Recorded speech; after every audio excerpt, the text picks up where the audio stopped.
Hello dear student, मैं Mukesh sir आप लोगों का बहुत बहुत स्वागत करता हूं आपके अपने YouTube channel future secure classes में। तो आज हम लोग एक बार फिर से आप लोगों का स्वागत है एक नए वीडियो के साथ और स्पेशल वीडियो के साथ। आज हम लोग करने वाले हैं जैक बोर्ड द्वारा जारी किया गया क्लास 10th का मैथ मॉडल क्वेश्चन पेपर, जो आप लोग के एग्जाम के कंट्रीब्यूशन से बहुत बहुत इंपॉर्टेंट है। ठीक है, इसमें टोटल हम 30 ऑब्जेक्टिव अभी करा दे रहे हैं, बाद में अभी अगला वीडियो में सब्जेक्टिव भी करा देंगे। ठीक है, वीडियो में नए आए हुए हैं तो चैनल को सब्सक्राइब कर लीजिए, बेल आइकन को प्रेस कर लीजिए ताकि आपको मेरे आने वाले टोटल वीडियो के नोटिफिकेशन आपको टाइम टू टाइम मिलते रहे। ठीक है, चलिए वीडियो में अंत तक बने रहिएगा। ठीक है, चलिए हम लोग क्वेश्चन नंबर 1 को देख लेते हैं। ठीक है, चलिए क्वेश्चन नंबर 1 देख लेते हैं। ठीक है, फर्स्ट नंबर में क्वेश्चन नंबर 1 क्या दिया गया है? दिया गया है पी एक्स बराबर एक्स स्क्वायर माइनस 27 के शून्यक है। ठीक है, ऑप्शन नंबर ये दिया गया है plus minus 9√3। Option number B दिया गया है प्लस माइनस बी√3 प्लस माइनस 7√3 प्लस माइनस 3। ठीक है, तो इसका सही आंसर हो जाएगा ऑप्शन नंबर ये, और नहीं ऑप्शन नंबर बी। ठीक है, 3√3। ठीक है, चलिए अगला क्वेश्चन देख लेते हैं। क्वेश्चन नंबर 2 दिया गया है यदि किसी बहुपद का ग्राफ एक्स अक्ष को तीनों बिंदुओं पर प्रतिच्छेदित करता है तो इसमें कितने शून्य होते हैं। ठीक है, तो आप इसमें समझ सकते हैं। ठीक है, ग्राफ जितने बिंदुओं को प्रतिच्छेदित करता है उतना उसका शून्य होता है। ठीक है, तो इसका आंसर क्या हो जाएगा? ऑप्शन नंबर ये। ठीक है, 3 हो जाएगा ऑप्शन नंबर ये। ठीक है, चलिए अगला क्वेश्चन देख लेते हैं। अगला क्वेश्चन क्या दिया गया है? दो परिमेय संख्याओं के बीच कितनी परिमेय संख्या हो सकती है? दो परिमेय संख्याओं के बीच हम लोग 8 9 से पढ़ते आ रहे हैं, अनंत परिमेय संख्या हो सकेगा। कितना हो जाएगा? अनंत। ठीक है, बहुत ईजी क्वेश्चन। ठीक है, चलिए अगला क्वेश्चन देख लेते हैं। दो कर्विक सम संख्याओं का एचसीएफ यानी कि मौसम क्या होगा? 1 2 3 5। ठीक है, तो ऑप्शन नंबर ये क्वेश्चन नंबर 4 का ऑप्शन नंबर बी दो राइट आंसर हो जाएगा। ठीक है, चलिए अगला क्वेश्चन देख लेते हैं। क्वेश्चन नंबर 5 में क्या दिया गया है? दो चरों एक्स वाई में रेखीय समीकरण ये X plus B Y plus C बराबर 0 के कितने अधिकतम हल हो सकते हैं? 1 2 अनगिनत, इनमें से कोई नहीं। इसका आंसर जाएगा बी। ठीक है, 2। ठीक है, चलिए अगला क्वेश्चन देख लेते हैं। अगला क्वेश्चन क्या दिया गया है? असंगत समीकरण युग्म द्वारा निरूपित रेखाएं कैसी होती है? प्रतिच्छेदी, समांतर, संपाती, इनमें से कोई नहीं। ठीक है, इसका आंसर हो जाएगा ऑप्शन नंबर बी, समांतर होता है। क्या होता है? समांतर होता है। ठीक है, चलिए अगला क्वेश्चन देख लेते हैं। क्वेश्चन नंबर 7 देख लेते हैं। क्वेश्चन नंबर 7 दिया गया है x square minus 3x plus 2 बराबर 0 का मूल रूप। ठीक है, 0 का मूल रूप ये माइनस ये बरा ये में दिया गया 0 minus 1 2 minus 2। Option number C इसका सही हो जाएगा दोस्तों, 2 हो जाएगा। ठीक है, चलिए अगला क्वेश्चन देख लेते हैं। दो लगातार विषम धनात्मक पूर्णांक ज्ञात कीजिए जिसके वर्ग का योग 290 है। ठीक है, ये भी बहुत इंपॉर्टेंट क्वेश्चन है। ठीक है, चलिए इसका आंसर दिया गया 15 17 9 11 13 15। डी दिया गया 11 13। ऑप्शन नंबर डी इसका सही हो जाएगा 11 13। ठीक है, चलिए अगला क्वेश्चन देख लेते हैं। क्वेश्चन नंबर 9 हम लोग देख लेते हैं। निम्नलिखित में कौन एपी समांतर श्रेणी में? एपी। ठीक है, एपी निकालना है इसमें। ठीक है, बहुत बहुत इंपॉर्टेंट क्वेश्चन है। एपी आपको एक पूछ ही देगा। ठीक है, 2 4 8 16 1 3 9 27 माइनस 10 माइनस 6 माइनस 2 2। ये आपका 9 नंबर का क्वेश्चन, ऑप्शन नंबर सी सही आंसर जाएगा। ठीक है, चलिए अगला क्वेश्चन देख लेते हैं। क्वेश्चन नंबर 10 क्या दिया गया है? 1 4 7 10 के 18वें पद का नाम। ठीक है, आपको पद टोटल का निकालने आना चाहिए। ठीक है, इसका आंसर क्या हो जाएगा?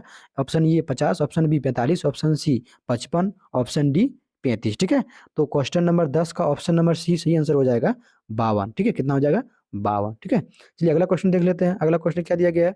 दो समान समरूप त्रिभुजों के क्षेत्रफलों का अनुपात 16:9 9 है, तो उनकी संगत भुजाओं का अनुपात क्या होगा? 2:3, 3:4, 4:3, 9:16। ठीक है, तो क्वेश्चन नंबर 11 का ऑप्शन नंबर सी सही हो जाएगा 4:3। ठीक है, चलिए अगला क्वेश्चन देख लेते हैं। समचतुर्भुज के विकर्ण 6 सेंटीमीटर और 8 सेंटीमीटर है, इसकी प्रत्येक भुजा की लंबाई होगी। Option number A 9 centimetre, option number B 4 centimetre, option number C 5 centimetre, option number D 7 centimetre. ठीक है, तो क्वेश्चन नंबर 12 का ऑप्शन नंबर सी 5 सेंटीमीटर सही उत्तर हो जाएगा। ठीक है, चलिए अगला क्वेश्चन देख लेते हैं। दो अक्षों के प्रतिच्छेदी बिंदु को क्या कहते हैं? दो अक्ष, जो दो अक्ष होता है उसको प्रतिच्छेद जो बिंदु करता है ना, उसको मूल कहते हैं। क्या कहते हैं? मूल। ठीक है, चलिए अगला क्वेश्चन देख लेते हैं। क्वेश्चन नंबर 14 दिया गया है y अक्ष से 5 इकाई युग्म और x अक्ष पर एक बिंदु P स्थित है तो P बिंदु के निर्देशांक क्या होगा? देखिए पहले हम लोग इसमें x देखेंगे, उसके बाद y। ठीक है, x क्या दिया गया है और y क्या दिया गया, दोनों को देख के इसका आंसर को हम लोग सेट करेंगे। ठीक है, तो 5 और 0 वो आपका मूल है ना, तो वहाँ 0 है और y पे 5 है। ठीक है, ठीक है, तो इसका आंसर क्या हो जाएगा? 14, क्वेश्चन नंबर 14 का आंसर नंबर ये सही हो जाएगा। ठीक है, 5 0। ठीक है, क्या हो जाएगा? सॉरी क्या हो जाएगा? 5 0। ठीक है, चलिए अगला क्वेश्चन देख लेते हैं। क्वेश्चन नंबर 15 दिया गया है यदि साइन ये बराबर 3/4 है, तो कॉसेक ये का मान क्या होगा? बहुत बहुत इंपॉर्टेंट क्वेश्चन है साइन और कॉसेक वाला। इसको ध्यान में रखिएगा, थोड़ा कंफ्यूज करता है क्वेश्चन, ठीक है, पर इसको ध्यान में रखिएगा तो आपको कोई भी कंफ्यूजन नहीं होगी और आप अच्छा से टिक करके एग्जाम में आएंगे, ठीक है। चलिए क्वेश्चन नंबर 15, ठीक है। 15 का ऑप्शन दिया गया साइन ये 4/3, 3/4, 3/5, 5/4, तो इसका आंसर हो जाएगा 4/3। कॉसेक का मान क्या हो जाएगा? 4/3, ठीक है। चलिए अगला क्वेश्चन देख लेते हैं। अगला क्वेश्चन क्या दिया गया है? सेक ये प्लस टेन ये ब्रैकेट बंद 1 माइनस साइन ये बराबर है, किसके बराबर है? साइन ये के, कॉस ये के, सेक ये के, कॉसेक ये के, ठीक है। क्वेश्चन नंबर 16 का ऑप्शन नंबर बी सी हो जाएगा, ठीक है। कॉस ये के किसका है? कॉस ये के बराबर है, ठीक है। चलिए अगला क्वेश्चन देख लेते हैं। यदि टेन ये बराबर √3 है तो ये का मान क्या होगा? टेन ये बराबर √3 है तो ये का मान क्या होगा, ठीक है। तो इसका आंसर हो जाएगा ऑप्शन नंबर बी सही हो जाएगा, ठीक है, 60 डिग्री, ठीक है। चलिए अगला क्वेश्चन देख लेते हैं। क्वेश्चन नंबर 18, जब किसी सीधे खड़े खंभों की छाया और उसकी ऊंचाई बराबर हो तो सूर्य का उन्नयन कोण का मान क्या होगा, ठीक है। ऑप्शन नंबर ये 30 degree, option number B 45 degree, option number C 60 degree, option number D 90 degree, option number D 90 degree. 18 number का क्वेश्चन नंबर बी सही हो जाएगा 45 डिग्री, ठीक है। चलिए अगला क्वेश्चन देख लेते हैं। अगला क्वेश्चन क्या दिया गया है? क्वेश्चन नंबर 19 यानी कि 19, अर्धवृत्त का कोण कितने डिग्री का होता है? अर्धवृत्त 45 डिग्री, 30 डिग्री, 60 डिग्री, 90 डिग्री। तो आपको इससे पहले जानना होगा कि जो अर्धवृत्त का होता है टोटल कितना होता है? टोटल 180 डिग्री का होता है। तो आपका इसका अर्धवृत्त पूछ रहा है कि आधा पूछ रहा है, तो कितना हो जाएगा? 90 डिग्री, ठीक है। चलिए अगला क्वेश्चन देख लेते हैं। यदि दो वृत्तों के केंद्रों के मध्य दूरी उनकी त्रिज्याओं के योगफल के तुल्य हो तो उनकी उभयनिष्ठ स्पर्श रेखाओं की संख्या होगी 1, 2, 3, 4, ठीक है। क्वेश्चन नंबर बी का ऑप्शन नंबर सी 3 सही हो जाएगा। क्या हो जाएगा? 3, 3 होता है, ठीक है। चलिए अगला क्वेश्चन देख लेते हैं। क्वेश्चन नंबर 21 क्या दिया गया है? वृत्त के केंद्र से समदूरस्थ जीवाएं आपस में, समदूरस्थ जो जीवाएं होते हैं वो आपस में और समान होते हैं, समान होते हैं, ये और भी दोनों होते हैं। सभी उत्तर सही है, ठीक है। तो क्वेश्चन नंबर 21 का ऑप्शन नंबर बी जाएगा, समान होते हैं, ठीक, क्या होता है? समान होता है, ठीक है। चलिए अगला क्वेश्चन देख लेते हैं। क्वेश्चन नंबर 22, दो गोले का आयतन का अनुपात 8:27 दिया गया है, उनके पृष्ठ क्षेत्रफल का अनुपात क्या होगा? क्वेश्चन नंबर 22, ठीक है। तो 2:3, 4:7, 8:9, 4:9। तो क्वेश्चन नंबर 22 का ऑप्शन नंबर ये 2:3 सही आंसर हो जाएगा, ठीक है। चलिए अगला क्वेश्चन देख लेते हैं। किसी गोले का वक्र पृष्ठीय क्षेत्रफल, ठीक है, 144 पाए है, वर्ग सेंटीमीटर है, तो उसकी त्रिज्या क्या होगी, ठीक है। Question number 23, option number A 6 centimetre, option number B 8 centimetre, option number C 12 centimetre, option number D D 10 centimetre, ठीक है। तो इसका आंसर हो जाएगा ऑप्शन नंबर ये 6 सेंटीमीटर, ठीक है। चलिए अगला क्वेश्चन देख लेते हैं।